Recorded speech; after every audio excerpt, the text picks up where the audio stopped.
Hey everyone, this is Petrie from the New School Republic. Just wanted to let you know that you could check us out on Facebook at New School Republic Pro Wrestling Podcast, and also on Twitter at New School Republic. Also, we want to also point out that Gary Michael Capetta, friend of the show, he's having some shows coming up for his Beyond Body Slams Tour, The Rematch. If you're in the following cities, check out Gary Michael Capetta on Facebook for details.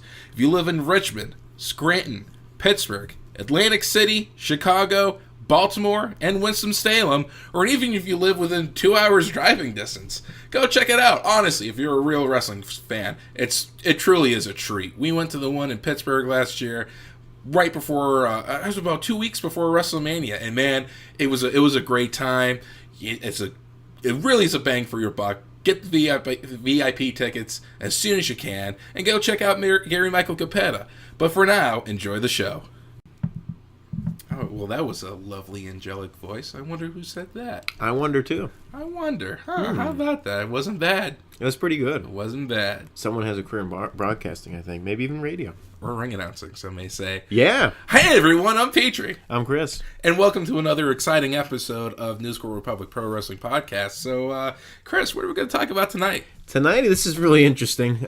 It's the WWE Hall of Fame 2018 class. Nice. All right. Great. Yeah, this is an interesting class. It's a little bit of everybody. You know, I really do like the Hall of Fame, especially because it's very exciting. Because like it could be January and they start like teasing like, oh, so and so is going to the Hall of Fame. It really does whet your appetite to let you know that like, hey, WrestleMania's around the corner. It's like one of the first things you see. Yeah. Minus the Rumble, but it's just like. It's something that you could sink your teeth into. Because you know, for example, like, you know, Mae Young's going into the Hall of Fame, or Bruno Sammartino's going into the Hall of Fame. It's just something that's tangible that you can really talk about it for a couple of months, and it's nice. And it just keeps growing and growing. Yeah, and it's more accessible now, because before, when they used to do it in the 90s, they would have the ceremony, and they might show you on Monday Night Raw or Superstars, like a little clip of it. You never actually get to see it, though. That's the catch. They might show you, because there really was like this weird period with the Hall of Fame where they wouldn't even talk about it. Yeah. Then they wouldn't even do it. And now just like, all right, we're going to sell tickets here, and they make it a little nice. So, yeah, you know, I would love to talk about the Hall of Fame. I'm going to try not to talk about my experience with the Hall of Fame last year. We're going to save that for a very special episode. Yeah. But no, we're just going to specifically talk about the Hall of Fame class of 2018. So, who do we got? Well, I think we just found out about the Legacy class, so I'm going to start with that, just to get that out of the way. Okay, so we're going to hit the ground running. Yeah. Okay, because I got some things I want to say. Yeah, absolutely. Stan Stasiak, Lord Alfred Hayes, Dara Singh, Cora Combs, El Santo, Jim Londos, Rufus R. Jones, Sputnik Monroe, and Boris Malenko. One of these things is not like the other. A lot of them are like completely unlike the other legendary or the Legacy inductees, because you had like Carl Gotch and George Hackenschmidt and Ricky Dozan. Okay, great. You know, they are in their own respective time in history, and also their place in the world. I mean, like North Americans, unless you're rebuilding Japan in the late 1940s, you didn't know who Ricky Dozan was. No. Probably if you were there, you didn't even know who Ricky Dozan was. Mm-hmm. So, like, him being a Legacy inductee, I get it. You got to send me, like, how do you find this list? I mean, because it is just, this Legacy class is honestly way too stacked.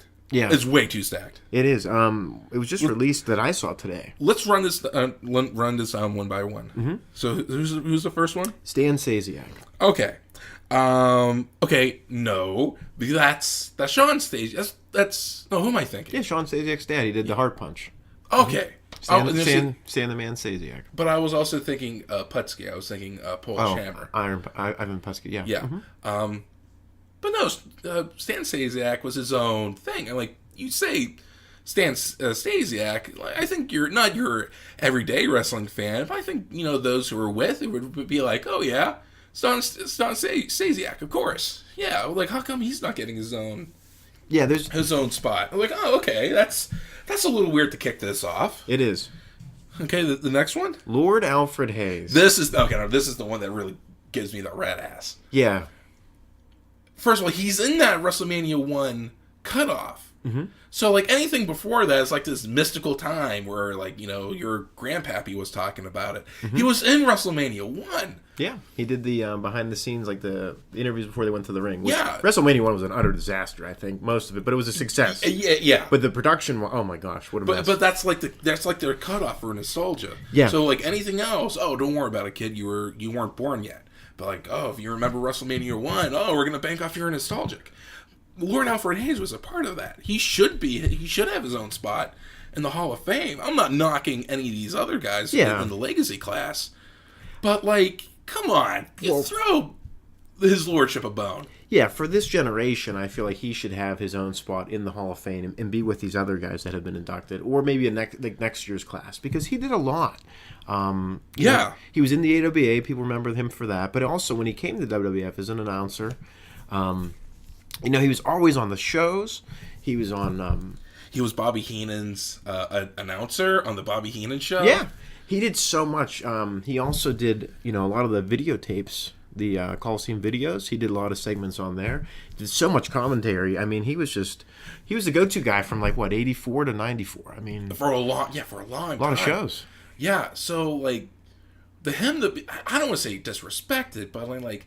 Lord Alfred Hayes, like, kind of deserves, like, his own... He does. I mean, because he's up there with, like, Monsoon, Bobby Heenan, Jesse Ventura, Vince I totally agree with the announce team. I totally agree with it just doesn't make sense to me. I don't know why they would cut corners like that. I have no idea either. Who else we got? Dara Singh, I have no idea who she is. Never heard of her. No, sorry. Cora Combs, I mean, sounds familiar. Sounds like more like Debbie Combs, but I'm not really sure. I mean, this is probably an older group. El Santo, I mean, okay. How could you... Now, wait a minute. Yeah. Wait a minute. Now, if you're not, like, I think... This is another problem, yeah. Good friend of the show, PJ Gaynard, Goat Milk Fudge Productions. Mm-hmm. He's basing a web series, and he has an idea for a character. Mm-hmm. He's basing that character off the idea of El Santo. Yeah. And PJ, even though he's made the Eliminadora, even though he's working on this current project, he is not a wrestling fan. No. But he knows El Santo. I know. It's like almost like the Hulk Hogan of Mexico type. Right. Yeah. I mean, he's made all those movies. Like, the film buffs would come out. It's like, oh, yeah, El Santo. Yeah, totally.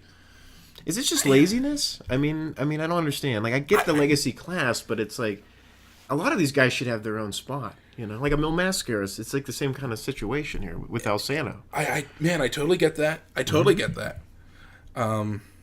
Rufus R. Jones, it's all right, but yeah, I don't. Sputnik Monroe. No. Here's the thing I want to talk about. I think Sputnik Monroe, especially in like the recent year, is definitely a little bit more elevated because Colt Cabana did that thing. He did like this documentary, this audio documentary on Sputnik Monroe. So I feel like he's to the WWE crowd, he's not up there, but like to the diehards, I think a lot of people definitely know who Sputnik Monroe is because he broke a lot of the racial barriers in Memphis. Did you know that? No, I didn't know that. Yeah, he was just this white guy who liked to hang out with black people, and honestly, that sounds terrible. But you got to think this is like 1950, 1960 Memphis. Yeah, I mean, that's a different time. Yeah. I mean, he had black lawyers representing him. Wow. As a white man. I mean, that is walking the walk. Yeah. And that is totally respectable. Yeah, I don't know. I mean, and then we got Boris Malenko. It's the same kind of problem as like, it's almost like, you know. So you want to put someone, I don't want to say like brush him aside, but Boris Malenko, didn't he train a lot of like guys now? Mm-hmm. Yeah. Like, I want to say he's on the level of, oh my God, I forgot his name.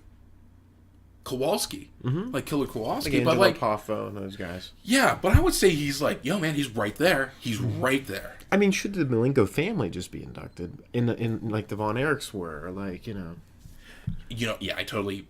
And this is the problem too, where it's like it's not the Professional Wrestling Hall of Fame, it's the WWE Hall of Fame. So you run into this problem where it's like, well, they want to honor the professional wrestlers that maybe didn't really wrestle in WWE that much, but we're still running into the problem where like it's kind of disrespectful. So it's like, right, because my whole thing is with the legacy wing, and and I don't want to talk about this because I was there. It's just more like, all right, we're going to give everyone 20, 30, 45 minutes, and then we're going to give this legacy class. Like 10 minutes or something. No, not even. I would say wow. it was not even 5 minutes. I'd say it was like 2 minutes and a 5-second video clip of their career, of just their name and what they looked like. And see, that's the problem. Like, I think like they shouldn't even bother with this. Just do your WWE guys, and that's it. It'd be one thing if they had the brick and mortar. Yeah, that's another problem. There is no Hall of Fame. Yeah, I think that's what they wanted that building in Orlando to be. That became the Performance Center. I think that was a rumor. And the Performance Center is just the WCW power plant, just spruced up a little bit. Yeah, that's all it is. I mean, that's I mean, it's nothing to me. It's funny when they always say groundbreaking. I'm like, WCW did this in like 90.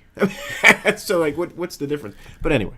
But no, I mean, going back to the Hall of Fame, then the legacy class, it's like, look, I want to go to a brick and mortar place, and I want to see.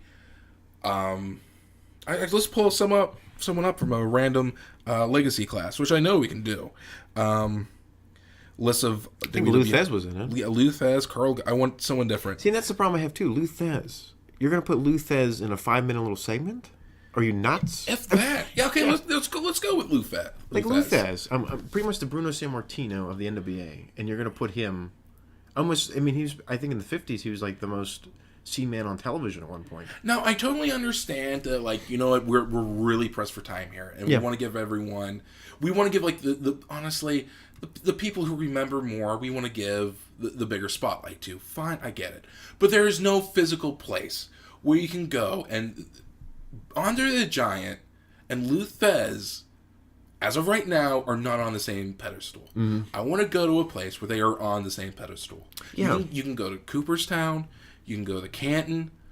You can go to... They just moved it from the Pro Wrestling Hall of Fame. Everyone's on the same pedestal. Yeah. WWE Hall of Fame, it is not. Well, that's the politics and the stuff, too, within that company. I don't think it's even really the politics. I don't think they just even know how to run one. No, and that's surprising because, you know, if they're going to be like the main brand of entertainment or whatever they call it. Right. The Keystone Wrestling Alliance has a better Hall of Fame than WWE. And I mean, I've seen who they induct. That's pretty nice. Yeah, because you can go to a place and they actually have like the banners up for. They just did this. Oh, see, that makes sense. They sense. did it for their main inductee was Hildebrand. So it's like, okay, that's great. That's awesome. You can go to the ECW arena. They have their first 2 inductees for pro wrestling was the Public Enemy. Yeah. It was Rocco Rock one year and Johnny Grunge the other. Great. Awesome. Yeah, there's no excuse why they don't have a Hall of Fame anymore. Right. With the money they have. Right. They need that brick and mortar built. Look, if you want me to care about the legacy class and show me why I should care. Well, maybe even just do the legacy class as one person. And then you can do whoever wants to induct them in and their family or them if they're still alive. But just don't be like, well, here's 10 guys that really made a great contribution to the business 50 years ago that nobody really cares about right now. Right. And then, you did that with Gorgeous George. Yeah. So, what's the difference? What, because that movie fell through? Yeah, I mean, I don't understand. Because you were going to make a movie on Gorgeous George? Is that it? So... You never know. Why are you lumping these guys? That's what I want to know. Why are you lumping these guys? Yeah, they deserve better. I mean, I totally agree. Jeez. So I guess now we should actually get into the meat and taters of the WWE Hall of Fame class. So I guess you want to start off with the least important but most controversial celebrity inductee? Sure. Was it Kid Rock here? Yeah. Which makes absolutely no sense to me. I think it was all his musical contributions. I mean, he gave them a lot of music to use. Kid Rock contributed way more than Drew Carey. But why isn't Cyndi Lauper in it? Great question. There's a person that started the whole thing with the music, with the MTV, with the music videos. Right. Who was all the stuff with Captain Lou. Yeah, it was just such a part of wrestling for about 2 or 3 years there. Why? Once again, no consistency. Like, is it because that Cyndi Lauper hasn't announced anything for public office? She's not throwing her hat into the ring? I mean, is there just some kind of business deal that didn't work out? But to me, that's the person you'd want to put in the Hall of Fame to really legitimize your company. that's someone who gave a lot of time and effort to you. She managed people too. Yeah. They managed what? Cyndi Lauper. Yeah, Wendy Richter. No, wait, I said... Oh, yeah, it's okay. She managed Wendy Richter with that... And then she managed, I think the U.S. Express, they did something with them. Yeah. They were supposed to do something with the Freebirds, but that fell through. But that whole rock and roll era wrestling, that's the person you want to put in there before Kid Rock. I mean, I get Kid Rock's more like our generation. He did a lot of the, they used a lot of his music for stuff and all that. Yeah. For pay-per-views and that. Look, I'm not sure where Cyndi Lauper is from, but maybe next year at WrestleMania, they're going back to New York. Maybe she's from there. Maybe they got plans. I don't know. I always wondered why they never put Leilani Kai in there. Yeah, I don't know either. She was just as important. And she is not legacy class at all, because she was as late as WrestleMania 10. Mm-hmm. All right? She was in a lot of stuff. A lot of stuff. And I think people just don't realize it. I mean, she was on Nitro for a while. She was in WWF on and off. I mean, she did a lot. Absolutely. So we'll move up the list. Actually, no, you tell me. I guess the Warrior Award thing, Jarris, J.J. Robertson, that's nice, and I'm glad they do that. But does it really need to be in the Hall of Fame? There's something I don't even know his story. I don't either. Wikipedia says double liver transplant survivor. So I guess he's repping all the transplant recipients. I mean, that's great, but the Warrior Award, here's another problem I have with it. The Ultimate Warrior, I don't think would be the person that would be a great spokesman for your company. Well, I think he's better than like Hogan or something. I know, but it's just like, is that really the guy? I mean, I'm not against the Ultimate Warrior, but I'm not also like a Ultimate Warrior kind of guy. No, I gotta say. Now, first of all, whether it's the Connor's Cure, the Connor Kid, or Eric LeGrand, or all the breast cancer survivors fronted by Joan London of all people, whatever. Look, they all do one thing in common. They all take the rocket fuel and they load it up. They load it up with the spaceship and they shoot it off into space. And they're coming for you, Hogan. They're coming for you, Hogan. They're coming for you, Hogan. Because he is the Ultimate Warrior. I tried to do an Ultimate Warrior spiel there. I couldn't do it. That's okay. I mean, I'm just... It's very... Talking like the Ultimate Warrior, like a normal human being, is incredibly difficult. I mean, to me, like, instead of the Warrior Award, how about the Heenan Award? I mean, like, even though he's a weasel, but let's think about this. Bobby Heenan was someone that's been suffering for like 10, 12 years. And it shows you how much dedication... And it shows you the will to live and the will to fight, and someone that gave back more to the fans, I think, than the Ultimate Warrior ever did. You know what? In Russia, I totally agree with that. To me, that would be a better person to kind of promote this. I mean, they never even like showed Bobby Heenan and the struggles that he had, and I mean, you could make a great story about that. Not saying like we're gonna like, make someone, their horrific situation and make money off it. We don't, not like that, but just more of the story and the will to survive. When I met Bobby Heenan, it was like 3:00 in the afternoon at WrestleCon. We got there at 9. Fans were there at 9, so he probably got there like a little earlier to like prep. And there was his family like meeting fans, and that can be incredibly taxing. I get that. At 3:00. He was still incredibly gracious. A lot of people weren't. A lot of people weren't at like 11, and that kind of struck me as odd. But like, Bobby Heenan kept giving. I totally see where you're coming from when you say that. That's the person that should be that award, and not Dana Warrior promoting herself all over the place, but Bobby Heenan Award. Well, that's all. Dana Warrior is all the WWE vehicle. That's all Stephanie McMahon. Yeah, Oh, we've nailed it right on the head. There you go. It's all Stephanie. Yeah, but you can't tweet out, you can't retweet that philanthropy. Wow, I cannot talk tonight. Philanthropy? I swear to God. Sorry. That word is the new form of advertising. You can't retweet that. You can go on Stephanie McMahon's Twitter, you can find that. So she buys into that philosophy. So what, you're doing all these kind, great things so you can sell more packages to the network? That's what it's always about, money. It's not about the genuine human condition. It's always about money for them. They're a business, and I understand that. But to me, a Warrior Award would mean that someone that doesn't give up no matter what. And Bobby Heenan, to me, is the person that, never gave up, was always good to the fans, would always wait for them, sign everything. He was professional. That's someone these kids should look up to. Still super entertaining. Yeah. Yeah. Not to the Ultimate Warrior. He always did his job. Yeah, always did his job.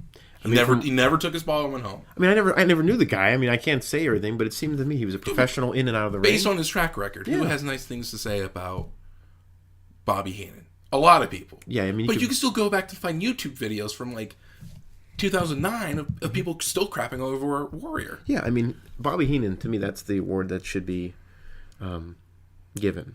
Mm-hmm. But yeah, they have the Ultimate Warrior, and that's fine. Whatever they want to do. Yeah, but it's not our Hall of Fame. It's theirs. No. So that's what that is, and I don't really think these kids really belong in here. I think they should do some other type of thing, not for the Hall of Fame. Do it something else, like some kind of charitable award dinner thing, but not in the Hall of Fame. Anyway, next is I'm just going to go right to one of the top people, Goldberg. Wow, you went, wow, okay. Because I'm just interested in this. This makes absolutely no sense. Paul Heyman's going to induct him in the Hall of Fame. Someone that has nothing to do with his career. No, why? I think they're just bros. Well, it could be. I mean, it just doesn't make any sense. But see, I don't understand the inductions to begin with. Some of these guys aren't even in the Hall of Fame. So why are they inducting someone that they're not a part of? Yeah, sometimes they are, and sometimes they There's aren't. no consistency with this thing at all, and it drives me crazy. Unless Paul Heyman's going to come out and say like this incredible thing about Goldberg. Maybe he's going to tell a story about how Goldberg almost jumped ship. Maybe he almost came to ECW. Mm-hmm. I don't know. Who knows? It just doesn't make any sense. I mean, I could see it because he managed Brock Lesnar, but I mean, he wasn't really involved in Goldberg's career. Like, you need someone like Eric Bischoff, or you need somebody else that was a part, like Diamond Dallas Page, I think would be good. Just anybody, I don't know, that just has a WCW resemblance, or like, partnership, from back in the day. Even Sting. Yeah. Why not Sting? What's he doing? Right. I mean, not. He's appearing at whatever the show is, the Access thing or whatever, Flair. But I mean, why can't he do it? I mean, it doesn't make sense. And I tell you what, I also kind of went down on Wikipedia. They have a list of WWE recognized accolades. Mm-hmm. Which is just like, all right. I guess should we talk about it? Because like some of the things are kind of like driving me nuts here. What is it? One-time WCW World Heavyweight Champion. Mm-hmm. Really? Goldberg? Yeah. Once? As being the top guy in WCW. Well, he won the belt from Hogan. I think he won it again, though. One-time World Heavyweight Champion, but he probably did that in WWE. Mm. One-time Universal Champion. His run was entertaining for what it was. It was fine. Well, fine. Here's my problem, too. When I remember Jim Ross saying, like, during, I think it was either the Monday Night War DVD or the WCW, the Death of Them DVD, he's like, one guy in that whole run, got a push, and that was Goldberg. I'm like, no. Do you remember the Giant? Yeah. The guy won the world title the first night he showed up, and that was right when Nitro was starting. And same with Diamond Dallas Page. He got a good run, too. So, Goldberg was also a two-time WCW United States champion, mm-hmm. a one-time WCW World Tag Team Champion, and he's been recognized as having a 173-0 undefeated streak in WCW. And this is the problem. He really doesn't belong in a WWE Hall of Fame. He didn't do a lot there. So this is the problem you run into. Like, he did and he didn't. He was only there for like a year when you really look at it. I think he did way more than like Scott Steiner. Mm-hmm. Yeah, they really they did bad by Scott Steiner. Yeah. I mean, he was rocking Madison Square Garden. A WCW guy comes into your like home turf, your holy grail, your church of wrestling, and those people are screaming for Scott Steiner, Big Papa Pump, for like a good 5 minutes. Yeah, that whole place is shaking, and you don't capitalize on that. It just amazes me. They had him go against Triple H, which I get, but it's too bad that Austin wasn't in like his prime, because that's the guy I'd be going after first. But anyway, yeah, Goldberg is just like. I mean, he did a decent amount, but it wasn't what it should have been. And that's the problem with that whole everybody coming in from WCW angle. And it's the only time I actually agree with Vince Russo when he won the Restart the Invasion. I'm like, sure, that makes perfect sense in 2002. Yeah. But yeah, I mean, Goldberg, this is the problem. It's a WWE Hall of Fame. It's not the Professional Wrestling Hall of Fame. It's professional wrestling, then yeah, sure. I mean, it makes sense. Oh yeah, and if the I guess the Cauliflower Alley Club or the Pro Wrestling Hall of Fame, somebody else to do like an NWA version of Bobby Heenan would have to be Magnum TA. Just saying that. If they were going to do like a Warrior Award, Warrior Award, mm-hmm. It would be okay. Absolutely Magnum TA. I mean, you can't ask for someone better. He's not in the WWE Hall of Fame, is he? No, it's mind blowing to me. Okay. All right. But then, we could go on and compare this for that and who. But anyway, yeah, Goldberg, Paul Heyman doesn't make sense. We got Ivory. I kind of like this move. Yeah, Ivory should have been there a while ago. I'm still waiting on Leilani Kai. I will keep saying. But I do like Ivory going into the Hall of Fame. I never liked her, like, in the moment. Yeah, they never had a good position for her. Right. But, like, looking back on her, at least her WWE run, because there's one very important thing we need to talk about with Ivory. Mm-hmm. At least with her WWE run, she did a lot. She was always a good worker. I mean, she had a great career. She was stellar in the right to censor. Oh, yeah, that was great. She made a very... I don't know. A very rough division. Watchable in terms of a wrestling product. It's too bad Medusa wasn't there at the time when she was there in WWE, because that could have been a good match. I think that's the biggest problem pre-Women's Revolution, is that whenever the women got somebody, they only got one person. Yeah, and she had to carry the whole Rarely would load. you get two. Yeah, you wouldn't get two. That's what made Trish and Lita so special, because they had each other to work off of. Yeah, the chemistry. If it was just one of them at any given time, we would not be talking about that with any certain fondness. We wouldn't. Mm-mm. And Molly Holly's inducting her. I mean, okay. Yeah, I mean, okay. All right. And she's but, not... But I would probably in a couple of years, I would also throw in Molly Holly too. Yeah, I mean, makes sense. She did a lot of stuff. But actually, the one thing I want to talk about Ivory, yeah, she may have been that 3-time WWE Women's Champion. Mm-hmm. We've got to talk about her run as a Glow Girl. Yeah, she was in Glow. And a lot of people probably don't realize that. There is a Glow Girl going into the WWE Hall of Fame. That's pretty awesome. Nuts. And you think they try to co-promote that with Netflix and all that and make that a big deal. Yeah. Because that's back on. And, WWE star Ivory stars in Glow for, an episode. No. Yeah. No. But, okay. Yeah, if you want to do that, that's fine. But I think, to the diehards, that's still really super cool. I had Allison from over the NSR radio side of things. She was grilling me about Glow about 6 weeks ago. Well, yeah, it's back in the popular. It's back in the pop culture, so to speak, and I haven't watched it yet. Yeah, I've been told I need to watch this. Yeah, PJ told me. Yeah. Hillbilly Jim.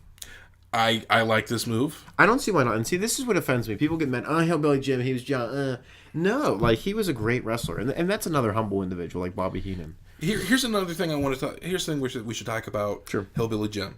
It's not listing any championships or any notable feuds on his Wikipedia, or at least for the Hall of Fame class. 30-plus year association with WWE as wrestler, manager, and here's more importantly, ambassador. Yeah.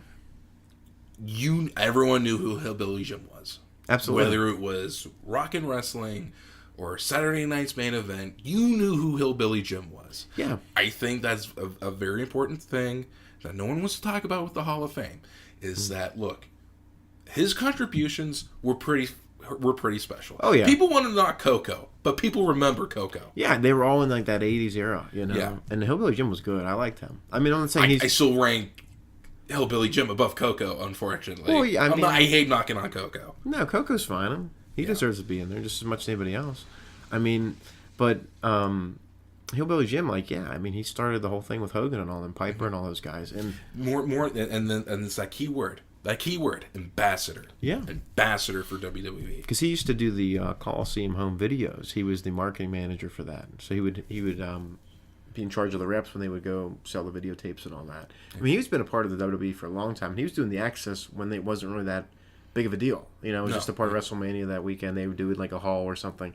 Or a hotel, kind of like a smaller version of WrestleCon when it first started. But yeah, I mean, Hillbilly Jim definitely deserves. He could have been in there 10 years sooner. Absolutely. Yeah. I mean, definitely. So who else we got? I know who you want to do last. Yeah. So I guess we can go with let's go with one of their longest tenured wrestlers. I guess we'll go with Mark Henry. Yeah, Mark Henry, not a favorite of mine at all. I know you and Mark Henry. Yeah, this is one of those guys where I'm sure, he's probably a great guy, good hand. Yeah, everyone likes him. I just never really thought he did much. Now, not the knock on him, but when you look back, it's like he was always just kind of there. He got into the company, what time? 96. 96. Mm-hmm. It was for the Olympics. Mm-hmm. So, 2018 minus 1996, that's 18 years? 18 years? Actually, it's about, I think, 22. Mm-hmm. 22? Okay. Oh, yeah. Give or take. Yeah, okay. Yeah, give or take 22 years. Mm-hmm. Okay. How long of that was active? That's the problem I have. Like, he was always hurt. He was hurt for a good chunk of the Attitude Era. When he first came, he wrestled the King in one of the In-Your Houses. Then he was supposed to be at Survivor Series 96. Got hurt, was out for whatever, retrained, came back, joined the Nation. But then he'd always get hurt. Yeah. Hurt for a good chunk in the early 2000s. Yeah. And really, as like, when he's like, I always say, when he was more involved, it was like that's when you think of Mark Henry now, I'm like, that's how long has he been doing that? Been doing this version of Mark Henry? I don't know. I couldn't. Like post-sexual chocolate? We'll say probably 2000, 2001. He was still hurt. Yeah. I don't know about. He was not doing this for like 18 years. I mean, straight. he was doing like 2002. He had like that blue outfit. He was like the weightlifter kind of thing again, and positive attitude, Mark Henry. But then he went with Theodore Long, became a heel, and I just didn't care. But it also seemed like he was not on my TV as often as WWE would like you to believe. Yeah, and I'm trying to think of somebody that was like that in like the NWA or ECW. I think he did half of that 22. I think he did like a solid 11 years. Yeah, because there's no way. I mean, 2001, you barely even saw him. Mm-hmm. I if agree. we saw him at all. Going down his list of accomplishments: one-time World Heavyweight Champion, which I was totally behind; one-time ECW Champion, which I was not; and one-time WWE Champion. Wow, he was not. That's the catch. 22-plus year career, champion 3 times. I hope he banked that money, man. I would have banked that money. I think he did. He did. Big Show's inducting him. Okay. Why? I guess because they feuded so much with their buddies. I have no idea. I mean, that's fine. I mean, when you do think of Big Show, you do think of Mark Henry in some sorts. But why is Mark Henry getting the push, though, but Big Show isn't? Yeah, that's another... I mean, Big Show was mad with his WrestleMania, what he did at WrestleMania last year. And then he was very unceremoniously retired. I don't think he's done yet. He's still got a few more years. I don't know. I think that's it. I think he's fed up with the nonsense. It could be. I think he just wants to go make that independent money. Look, see what he can do in Bullet Club. See what he can do in New Japan. Hey, why not? Absolutely. So who you want to talk about next? The Dudleys. Now this is interesting. Yeah. Because the first real ECW guys are going into the WWE Hall of Fame. Yeah. Now, I think we're going to see a huge surge of this next year with them being in New York. Mm-hmm. Unless they have something planned in Philadelphia, then you're really going to see a huge surge in the ECW guys. But I was wondering, when was that going to happen? There was a floodgate waiting to be cracked open for ECW talent going into the WWE Hall of Fame. And it looks like this is the year. Yeah, because I think a couple of years ago, they were all still kind of going. Yeah, because, we're kind of towards the tail end of the WCW guys. They did the NWA. They did the AWA. They did as many as they could for the AWA. Yeah, I think there's only so far you can kind of go with them. Yeah. Same with the WCCW and maybe Florida Wrestling or whatever. Yeah. But I agree. Yeah, it's neat to see who we'll get next year. Maybe Rob Van Dam or Rhino. And looking at Taz. looking at what they done, it's like, holy crap, these guys have done a lot. What haven't they done? And they're always the go-to tag team. They're a good tag team. You can't say they're not. No. They're not really my favorite, but I mean, they were definitely always a part of something. Whether it be ECW, WWF, TNA, Japan, whatever, they were involved. And Edge and Christian are inducting them, which makes sense. I mean, you'd think Paul Heyman kind of would, but I understand why they did Edge and Christian, just because of the feuding and all the matches they've had with them over the years. That makes perfect sense. Absolutely. They made history with them in WWE, so that makes sense. Absolutely, yeah. Makes sense. I'm not complaining. They kind of innovated. I mean, they were that core group of people. They innovated the WrestleMania ladder match. Yeah. And that's such a staple. That is such a staple. You'll never forget WrestleMania 2001, whether it was because of the beginning of the invasion, the tables, ladders, and chairs match, Austin and The Rock, Triple H and Undertaker. Getting a Battle Royal. Yeah, I mean, everything happened at that one. That was a really good WrestleMania. So good. It's the best. Yeah, it's the best. And 2002 was like a rip-off of it. I always felt like the same kind of look, but it was different. It's like, whoops. I'd also like to run down their accomplishments here. Sure. They are being recognized for their 8-time WWE or World Tag Team Championships run. Mm-hmm. Their 1-time WWE... 8-time WWF/World Tag Team Championships, because I hate that game that they play. Oh, I know. 1-time WWE Tag Team Champions. God, it makes me sick. 8-time ECW Tag Team Champions. 1-time WCW Tag Team Champions, which I kind of don't count. They were never in WCW. Yeah, they just threw the belts on them for They won those belts in WWE. Come on, we got to be real here. However, they are not noting, and this is very important that we have to, they are a 2-time IWGP Tag Team Champion. Yeah. Nuts. That's impressive, yeah. It's incredibly impressive. Like this day and age, how many people can say they've done that? Not too many anymore. No, gaijin that. Unless you're retired or something, but exactly. And then that's it. All right, well, Chris. Yeah. Oh, here it is. I think this is it. Jeff Jarrett, ladies and gentlemen. Whew. Okay. Where to begin? He is capital G, capital O, capital N, capital E. Gone. Those were the last words I heard about Jeff Jarrett on Monday Night Raw in 2001 when the buyout happened. 17 years later, here we are. He is capital B, capital A, capital C, capital K. Back. So, where does this... where does this put Impact? And where does this put GFW? Oh my goodness! Well, it's just weird. It's come to this. They're now TNA and GFW are just infesting freaking everything. They are. I mean, literally, when you look into it, if you look at the WWE roster, it's TNA all over the place. I mean, it's just. I mean, he's just. That's all I have to say.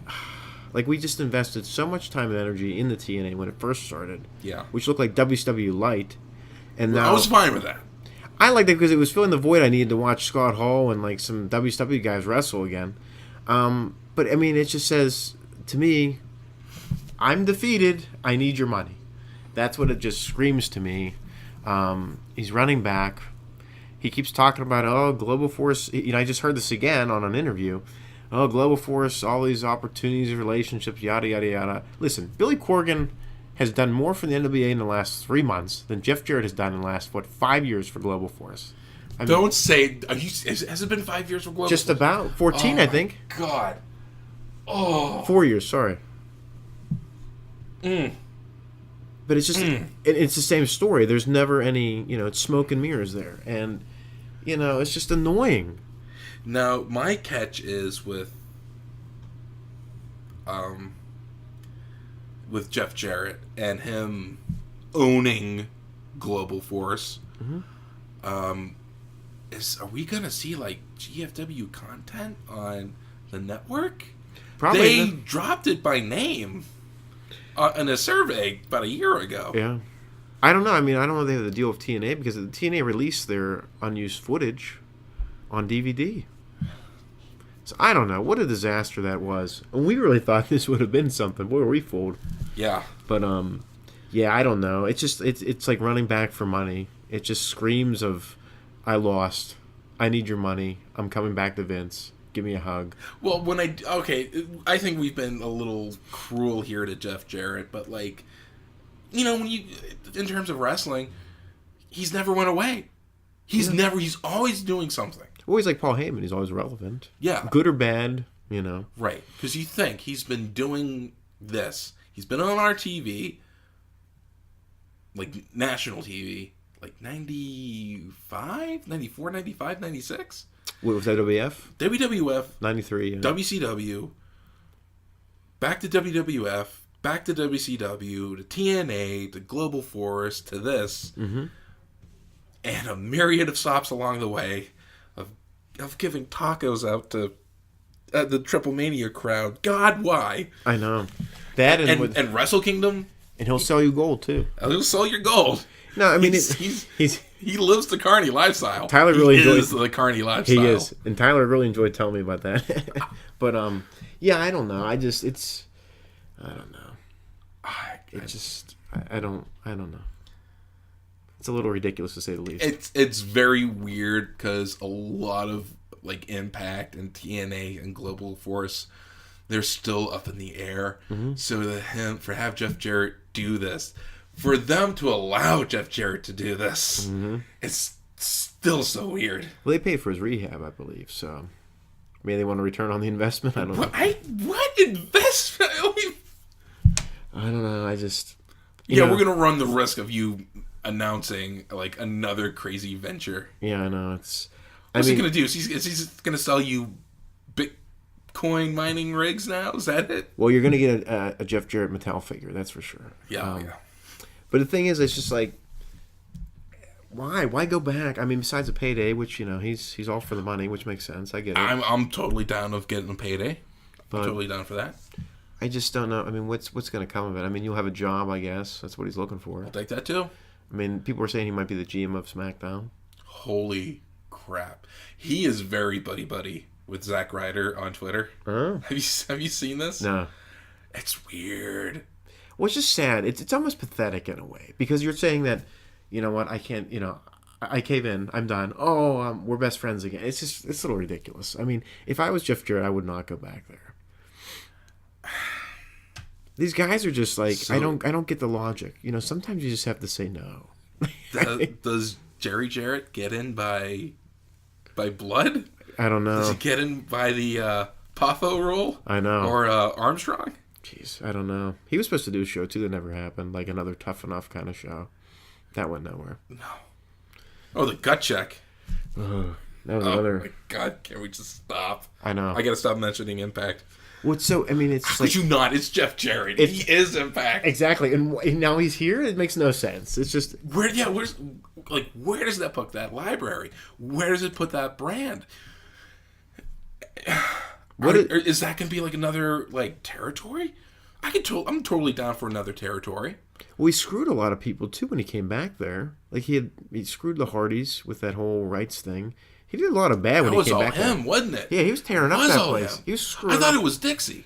No, it was him. And now he's coming back all buddy with everybody. I mean, if I was the Hardys, I'd be pretty pissed. I mean, Hardys are making their money now. I watched Ultimate Deletion today. Yeah, the Raw version. Oh yeah. I don't know. I still like Tag Team Apocalypto. That was fun. I mean, it went nowhere, and I was kind of disappointed who they brought in. Like, I didn't mind the Rock and Roll Express, but I was expecting a little bit more. Like, dude, they had enough. Yeah, they had enough.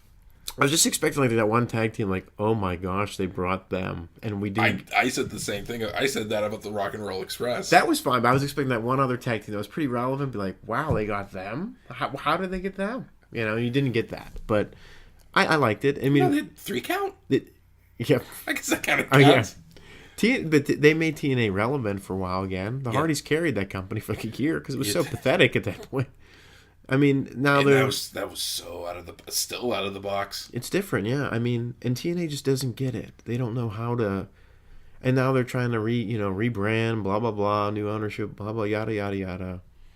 Yeah.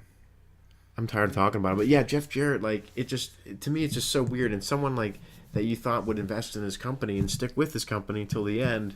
Now he's just, back for more money and, probably getting some money that's trying to start Global Force again, It would be more content honestly, for the network, though. Well, wouldn't you do that for your company? I mean, if he wants to, would you do that? Would you do that for PWA? Would you go be Vince McMahon's buddy for a week in New Orleans?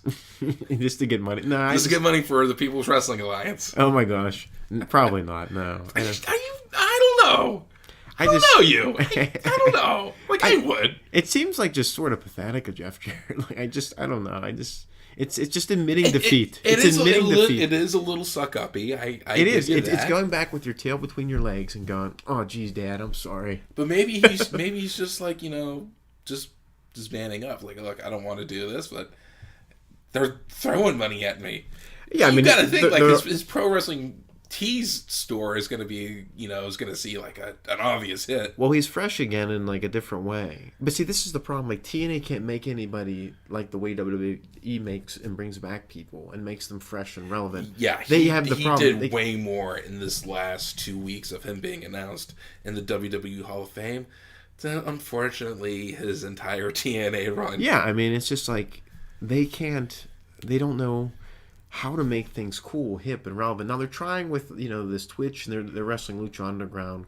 Yay for you! Yeah. But it's like they had their shot, they blew it, and now they're trying to get redemption on April 22nd. And we're not supposed to even be talking about them because we said we wouldn't talk about him again. We kind of have to because he's in the hall, unfortunately. Which, by the way, hey, I'm gonna let you in on a little secret. Sure, let me know. You want to know how we could have made Jeff Jarrett just a little bit more special?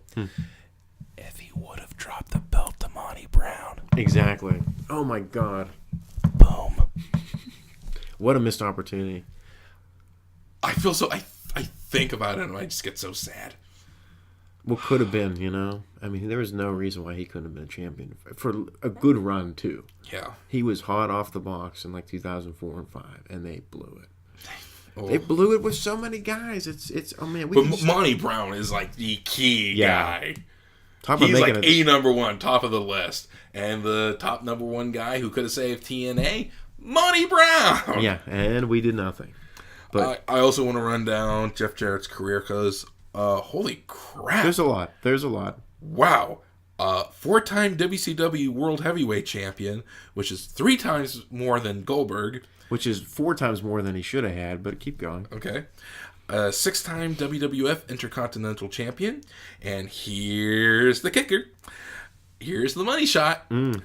Credited by WWE for promoting shows, and this has like a little blue notation thing on Wikipedia, that gave future WWE superstars like AJ Styles, Bobby Roode, and Eric Young their, quote, first major exposure. Let's click on this little shows thing. Let's see what it pops up. Impact Wrestling. Yeah.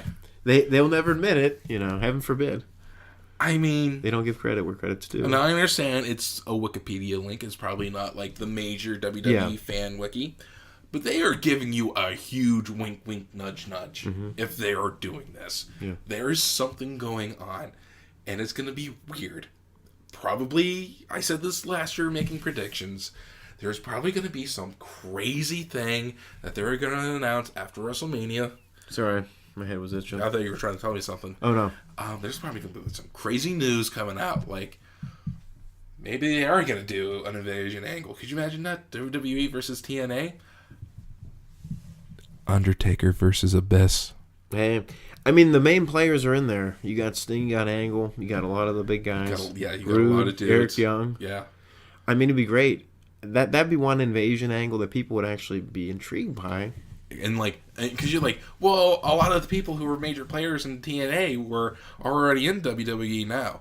Nah, baby, they were just moles. Exactly. And they just turn on everything. Well, Dixie Carter can show up too and just slap the heck out of Stephanie McMahon. She was on WWE programming. You can do it. She did that thing with Angle. I watch it just to watch that because I like TNA at a point, and those are the guys that I remember liking. And James Storm, I think, was backstage. I saw this online. I don't know how true it is, but if he's there too, throw him in the mix. There's a lot of guys. The Hardys, Rockstar Spud's there. Pretty much the entire roster. Holy jeez. From the cruiserweight standpoint with the other guy too, PJ or whatever his name is. The guy that was manic or whatever, suicide. Oh, TJ Perkins. TJ Perkins, yeah, sorry. TJP. From a cruiserweight standpoint, from a managerial standpoint, from the main event roster standpoint, from a tag team, they're all in there. They're all there. And isn't that sad, though? They let that happen. You know who I want being the 4-star general for Impact versus WWE? Grado. All right, ladies and gentlemen. Grado. Hey. That was the WWE. No, there you go. Hey, and I can't wait to do. We can actually book an invasion. We're gonna book a few with WCW because I have a lot of stuff I thought about. I do like the whole idea of all the TNA guys being moles. Well, I mean, it's very topical that things are being rotted out from the inside by infiltration, and Well, and then They could do that, or they could say they could do that angle, and then that is the kickoff show for his Global Force on the network. Yeah. A lot of those guys go to Global Force and they do their own show on there. I mean, it could end up on the network. That could be a deal he's working out. Right. I mean, it's more content. It'd be neat to see who they have. I mean, a lot of the guys that were in Global Force are in WWE too. Because I think you're going to screw up a lot of guys if you switch them back and forth between Raw and SmackDown. They're never going to get that right. I hate the brand split. I think it's stupid. It's a waste of time. No, I like the brand split. When the brands are split. What makes no sense. There's no reason why they should hate each other. They're the same company. They gave us no reason for these people to hate each other. These wrestlers. Good point. The shows. There's no reason. If anything, the only competition is what kind of numbers they draw in the ratings. That's it. It would make more sense for their NXT to be the Invasion, because this is the people's. It kind of was people's type of wrestling show, I guess. The internet crowd, the diehard wrestling fans. But I kind of don't want that. It makes more sense. I kind of don't want that. I want NXT to be its own separate thing. And that's fine too, and it can be. I only have a finite amount of time to devote to a wrestling show. Okay. Yeah. I only have a finite amount of time. I can only watch one. I can't do Raw and SmackDown. I can't do Raw and NXT. I can't do SmackDown and NXT. I can do one of them. And honestly, throw me another show. Yeah, like, take my time away from something else. If I can start downloading shows on my phone and watching them the next morning, which they said in that survey, would you like to start downloading shows, kind of like what Netflix does now. You can't download everything. But hey, if you want to that's how I watch Castlevania on Netflix. Yeah. I downloaded it. I didn't use a look of my data streaming any sorts of video. I downloaded it. Yeah. Network should do that. Would greater way to kick that feature off on the network, on the app. Brand new show to watch. Brand new promotion to watch. Yeah, I mean, and if they did it with Global Force, it would be intriguing. It'd be neat to see who they would get and put in there. But you have a blue show, you have a red show, you have a yellow show, you have a purple show. Go for the green. Exactly. It's Christmas every day with green, or St. Patrick's Day. So I mean it's interesting. We'll see what happens. I mean, Jeff Jarrett deserves to be in the Hall of Fame, but it's weird because he's a TNA guy. I mean, he's the founder of TNA, and it's just weird. It's very weird. Yeah. And it's admitting defeat. It is. I mean, he screwed that thing up so bad. But then he started it and did a good job at points. So it's just like, it's give and take. But. Right, yeah. I think if you okay, because we're looking at a lot of the whole Impact side of things. But I guess if you look at his whole body of work. It wasn't bad. It was it was great. Good, he's still working. How many people his age are dead? I know, tons. Yeah. So and he's still working. I mean, he could still have a match. And he could be the new GM for a while, like Angle did. Yeah, why not? Yeah, because, Brian can't do it anymore. Shane O'Smack going to be looking for someone. Which I'm interested to see why they're bringing him back. It's a miracle now? That smells fishy to me. Well, the brain can heal itself. I mean, look at, Sidney Crosby. But does it heal like they say it is? Or are they just... He's going to get back in there so he don't go? I don't know, man, because they Something did this smells. thing with Shawn Michaels. Yeah. Was the whole thing a work the whole time? That's dedication. Mm-hmm. Self-discipline? Or was he really hurt? If anyone could have done this, it would be someone like Brian. Mm-hmm. You can't have someone who's impulsive doing an angle like this. Yeah. That's the beauty about wrestling. Sometimes you just don't know. It's wonderful. I love it. I love pro wrestling.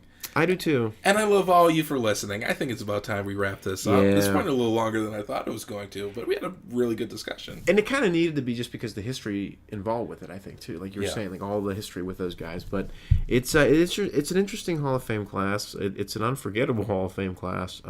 Definitely is unforgettable. I think this is one of their top ones. And I think it's more of our era, or maybe a little bit after our era, like that 2000 kind of group.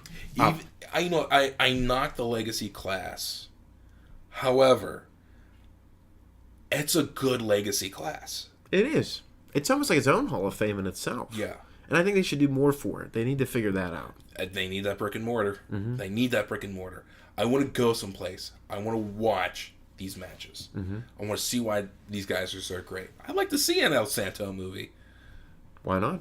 Right. Put that on the network. You could have deal with him to use his likeness Exactly. and sell tickets. If there's a will, there's a way. If I know Vince McMahon, if there's money to be made, there's a way he's going to do it. There's a way. Well, on that note, gang, I'm Petrie. I'm Chris. And thanks for listening, ladies and gentlemen. You're a WWE. Yeah. Oh, God, I ruined it. Oh, man. I'm not an announcer at all. Oh. It's okay. That was the WWE. Oh, God, forget it. Just end it. I'm done. I quit. I'm done. Well, end it. That was the WWE Hall of Fame class of 2018. You can do it. Good night, everybody.